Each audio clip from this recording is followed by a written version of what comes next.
ಅದ್ರ ಕಾಲಲ್ಲಿರೋದು ಶೂವೋ ಇಲ್ಲ ಯಾರಾದ್ರೂ ಹೋಳಿ ಹಬ್ಬದಿನ ಬಣ್ಣ ಹಚ್ಚೋರ ಅಂದ್ಕೋಬೇಡಿ, ಇರದೆ ಹಾಗೆ. ಇದಕ್ಕಿರೋ ಹೆಸರಿಗೆ ಆ ನೀಲಿ ಬಣ್ಣದ ಕಾಲ್ಗಳೇ ಕಾರಣಕರ್ತರು. ಏನ್ ಗೊತ್ತಾ ಹೆಸರು? ಬ್ಲೂ ಫೂಟೆಡ್ ಬೂಬೀಸ್ ಅಂತೆ. ಇದ್ರ ಮನೆ, ಮಠ, ಸಂಬಂಧಿಕರು, ಲವ್ವರ್ಸು ಎಲ್ಲ ಕಾಣಸಿಗೋದು ಗಲಾಪಗಸ್ ದ್ವೀಪಗಳಲ್ಲಿ. ನಾನ್ ವೆಜಿಟೇರಿಯನ್ ಪಕ್ಷಿ, ತೀರಾ ಅಪರೂಪದ ಜೀವಿಗಳು. ಇದಕ್ಕೆ ತನ್ನ ಕಾಲುಗಳಂದ್ರೆ ಅಸಾಧಾರಣ ಲವ್ವು ಕಣ್ರಿ. ಅಲ್ಲಿ ಪ್ರತಿ ಹಕ್ಕಿಯ ಕಾಲಿನ ಬಣ್ಣ, ಅಗಲ, ಆಕಾರ ಹೆಚ್ಚು ಕಮ್ಮಿ ಇದ್ದು ಅದ್ರ ಜೀವನ ಶೈಲಿಯನ್ನ ವರ್ಣಿಸುತ್ತೆ. ಆರೋಗ್ಯವಾಗಿದ್ಯಾ, ಮೆಚೂರ್ಡ್ ಆಗಿದ್ಯಾ ಇತ್ಯಾದಿ ಗುಣಲಕ್ಷಣಗಳನ್ನ ತೋರಿಸುತ್ತೆ. ಅಷ್ಟೇ ಅಲ್ಲದೆ ರತಿ ಕ್ರೀಡೆ ಆಡೋಕೆ ಸಂಗಾತಿಯನ್ನ ಸೆಲೆಕ್ಟ್ ಮಾಡಿ ಅದನ್ನ ಒಲಿಸ್ಕೊಳ್ಳೋ ರೀತಿ ಬಹಳ ಮುದ್ದಾಗಿದೆ. ಅದು ಈ ರೀತಿ ಟ್ಯಾಪ್ ಡ್ಯಾನ್ಸ್ ಮಾಡ್ಬೇಕು. ಒಮ್ಮೊಮ್ಮೆ ಮೇಲಕ್ಕೂ ಕೆಳಕ್ಕೂ ಎತ್ತೆತ್ತಿ ಕಾಲು ಹೊಡೆದು ನಂದೆಷ್ಟು ಕಲರ್ ಇದೆ ನೋಡು ನೋಡು ಅಂತ ತೋರಿಸ್ತಿರ್ಬೇಕು.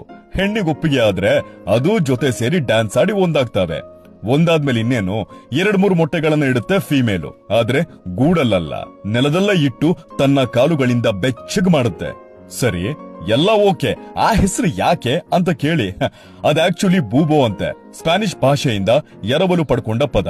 ಹಾಗಂದ್ರೆ ದಡ್ಡ, ಇಡಿಯಟ್, ಸಿಲ್ಲಿ ಇತ್ಯಾದಿ. ಯಾಕಂದ್ರೆ ಇದು ಈಸಿಯಾಗಿ ಕೈಗೆ ಸಿಗ್ತವೆ, ಭಯ ಪಡಲ್ಲ, ಹಾಗೆ ಹೀಗೆ ಅಂತೇನೇನೋ ಕತೆ ಕಟ್ತವ್ರೆ ಅನ್ನೋದು ಬಿಟ್ರೆ ನೆಟ್ಟಿಗಿರೋ ಉತ್ತರ ಯಾರು ಕೊಡ್ತಾ ಇಲ್ಲ. ನಾನು ಕೇಳಲ್ಲ, ನೀವು ಕೇಳ್ಬೇಡಿ. ಬರ್ತೀನಿ, ಬಾಯ್.